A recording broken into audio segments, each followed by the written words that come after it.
আর একটা নেগেটিভ লোক এসব ভাবে তেতো। তো জানি না কে কিরকম সমস্যাগুলোকে ভাবে, পরীক্ষা না শাস্তি।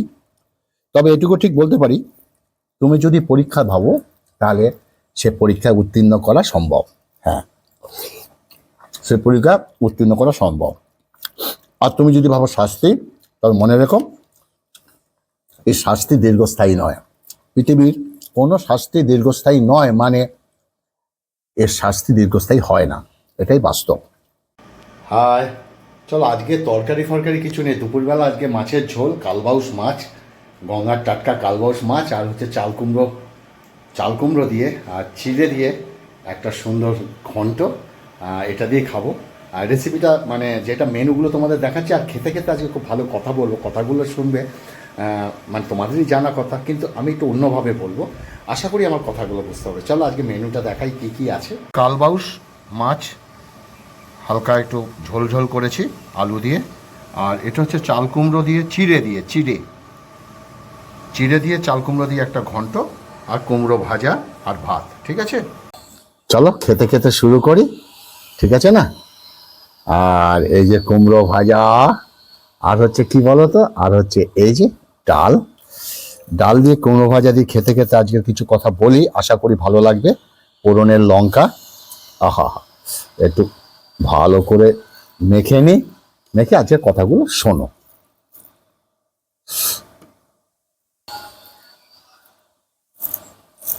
শুরুতেই তোমাদের একটা কথা বলি, এই পৃথিবীতে সব থেকে পবিত্র গ্রন্থে পুণ্যিত আছে, পৃথিবীর সবচেয়ে পবিত্র গ্রন্থ যেটা আছে সেটা সবচেয়ে বড় বিশ্বাস করে কি জানো? নিশ্চয়ই কষ্টের পরে আছে স্বস্তি। যেহেতু পৃথিবীর সবচেয়ে পবিত্র গ্রন্থ এটাকে বলে, এটাকে আমি সম্পূর্ণরূপে বিশ্বাস করি। আমারও মনে হয় তোমাকেও এটা বিশ্বাস রাখা উচিত বা বিশ্বাস করা উচিত। আমি জানি জীবনে সমস্যা আছে, বা এখনো তোমার জীবনে সমস্যা আছে। তার কারণটা কি জানো? কারণ এই পৃথিবীতে প্রত্যেকটা মানুষের জীবনে সমস্যা আসে, তারও তো তুমি বিকল্প নও। আসলে কি বলতো, মানুষের জীবনে গ্রাফটা অনেকটা হার্টবিটের গ্রাফের মতো। যখন কোনো হার্টবিট ওঠানামা না করে, তখন তাকে মৃত বলে ঘোষণা করা হয়। সেই ব্যক্তিটা মৃত বলে ঘোষিত করা হয় সেই ব্যক্তিকে।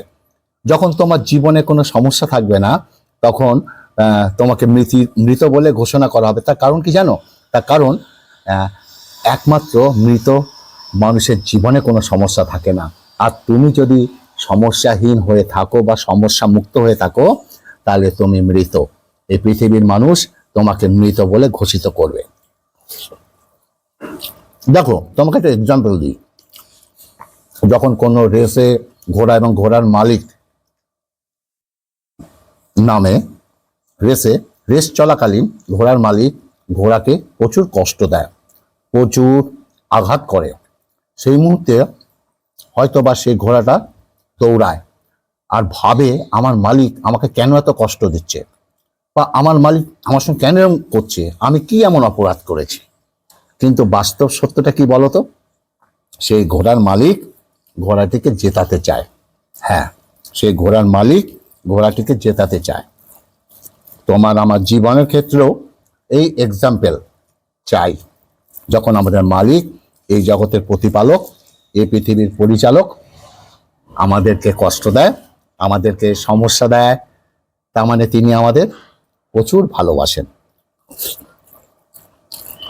তার মানে তিনি আমাদের জীবন যুদ্ধে জয়ী করাতে চান। তিনি চান যাতে আমরা জয়ী হই, তিনি চান যাতে আমরা জিতে যাই। তোমাকে আরো একটা এক্সাম্পল দিই। দেখবে স্কুল কিংবা কলেজে কোনো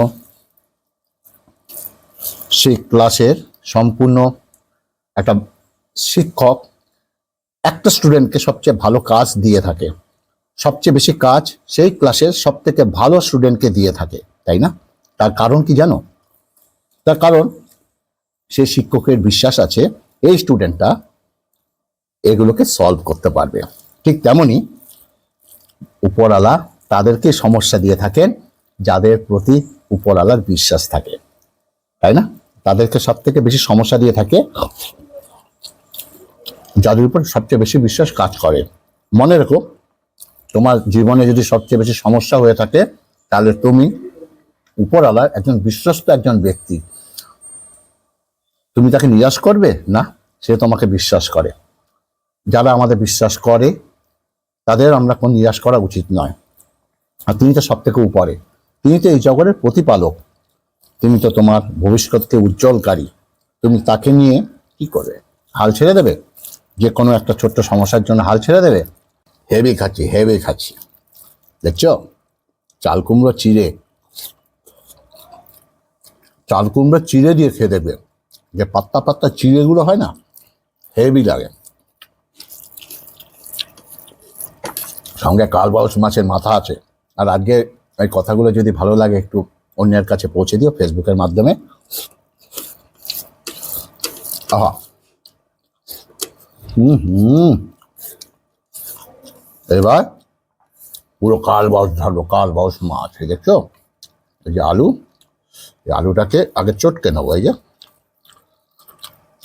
আহা,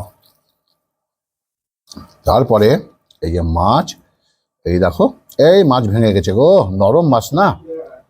এই যে এটা হচ্ছে মাছের মাথা, এই যে কালবাউস মাছের মাথা, দেখতে পাচ্ছ? এই যে আহা, ঝোলটা নিয়ে নেই, ব্যাস পুরো ঝোলটাই নিয়ে নেই, বুঝেছ? আহা,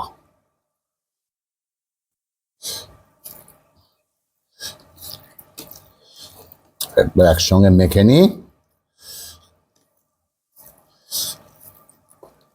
কে কে কালবাউস খেতে ভালোবাসো অবশ্যই বলবে। আর কালবাউস মাছ কিন্তু মিষ্টি মাছ, ঠিক আছে?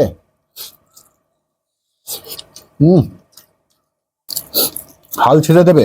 যে কোনো একটা ছোট্ট সমস্যার জন্য হাল ছাড়া উচিত নয়। আমি জানি না মানুষের জীবনে কি সমস্যা, তবে এটুকু ঠিক, সব সমস্যার সমাধানযোগ্য। আর এই সমাধান তুমি ছাড়া পৃথিবীতে কেউ করতে পারবে না। দেখো, এরকম আমি হাজারো এক্সাম্পল দিতে পারি, কিন্তু সমস্ত কিছু নির্ভর করে তোমার চিন্তা ভাবনার উপরে। তুমি কেমনটা ভাবো, তুমি কেমন ভাবে চিন্তা করো, তার উপর। একজন পজিটিভ মাইন্ডের ব্যক্তি সমস্যাগুলোকে পরীক্ষা ভাবে, আর একটা নেগেটিভ লোক এসব ভাবে তিতা তেতো। তো জানি না কে কিরকম সমস্যাগুলোকে ভাবে পরীক্ষা না শাস্তি, তবে এটুকু ঠিক বলতে পারি, তুমি যদি পরীক্ষা ভাবো তাহলে সে পরীক্ষায় উত্তীর্ণ করা সম্ভব। হ্যাঁ, সে পরীক্ষা উত্তীর্ণ করা সম্ভব। আর তুমি যদি ভাবো শাস্তি, তবে মনে রেখো, এই শাস্তি দীর্ঘস্থায়ী নয়। পৃথিবীর কোনো শাস্তি দীর্ঘস্থায়ী নয়, মানে এর শাস্তি দীর্ঘস্থায়ী হয় না, এটাই বাস্তব। আচ্ছা, তোমাকে যদি একই সবজি প্রতিদিন খেতে দেওয়া হয়, খেতে কেমন লাগে? 2 দিন, 5 দিন, 10 দিন, তারপরে তোমার বিরক্ত লাগবে। ঠিক তেমনি তোমার জীবনে দুঃখ কষ্ট সমস্যা না আসে সেদিন তোমার জীবনে আর ভালো লাগবে না। তোমার জীবনটা তোমার কাছে বোরিং মনে হবে। তা সমস্যা হোক, সমাধানটা কঠিন, কিন্তু নিজেকে করতে হবে। কিন্তু আমার তো মনে হয় তোমার জীবনে সমস্যা আসা বন্ধ হয়ে যাবে যখন জীবনে কোনো সমস্যাই থাকবে না। তখন উপরওয়ালাকে বলা উচিত, কি আপনি বিশ্বাস করা আমাকে বন্ধ করে দিয়েছেন, সমস্যা পাঠাচ্ছেন না, আমার প্রতি আপনাকে বিশ্বাস উঠে গেছে। তখন উপরওয়ালাকে বলা উচিত, কেন পাঠাচ্ছেন না আমার জীবনের সমস্যা, সমস্যাগুলোকে পাঠান, আমি প্রস্তুত আছি, আমার সবটুকু দেওয়ার জন্য আমি তৈরি আছি। শেষে একটা কথাই বলবো, দুঃখ পেও না, কষ্ট নিও না। দুঃখ পেও না, কষ্ট নিও না, তার কারণ তোমার জীবনে সমস্যা আসছে মানে তুমি সৌভাগ্যবান। কেন বলছি জানো? তার কারণ তোমার উপরওয়ালা তোমার প্রতি বিশ্বাস রাখেন। তোমার উপরওয়ালার কাছে সব থেকে ভালো স্টুডেন্ট, ভালো বার্তা তোমাকে দেন। দুঃখ তো তার করা উচিত যার জীবনে কোনো সমস্যা নেই, তার কারণ সে তার উপরওয়ালার কাছে ভালো স্টুডেন্ট হতে পারেনি, তাই উপরওয়ালার কাছে তার প্রতি বিশ্বাস রাখেনি। তুমি সৌভাগ্যবান, তোমার জীবনে সমস্যা আসছে, তিনি যে তোমাকে বিশ্বাস করেন তার জন্য তোমাকে সবচেয়ে তাকে শুকরিয়া আদায় করা উচিত, অসংখ্য ধন্যবাদ বলা উচিত। হাজারো ধন্যবাদ তাকে দেওয়া উচিত, যেটা কিনা ভগবান আমাদের বিশ্বাস করেন, যাতে আমাদের জীবনটা বোরিং না হয়। অসংখ্য ধন্যবাদ দেওয়া উচিত, তাই না? ভগবানের ভালো স্টুডেন্ট হও ভাগ্যের ব্যাপার। অসংখ্য ধন্যবাদ দাও, তার কারণ হচ্ছে আমরা চাই আমি যেন জয়ী হতে পারি। অসংখ্য ধন্যবাদ উপরওয়ালাকে দাও আমার প্রতি এতটা বিশ্বাস রাখার জন্য। ছোট্ট একটা ভিডিও নিয়ে আসলাম, খেতে খেতে কথা বলি। তো এই যে মাথাটা চেবাবো এখন, মাথাটা আহা, কালবৈশ মাছের মাথা, দুর্দান্ত। তো যাই হোক, ভিডিওটি কেমন লাগলো ছোট, আমি আস্তে আস্তে খেয়ে নিই। ভালো থাকবে, সুস্থ থাকবে, নমস্কার। ওকে।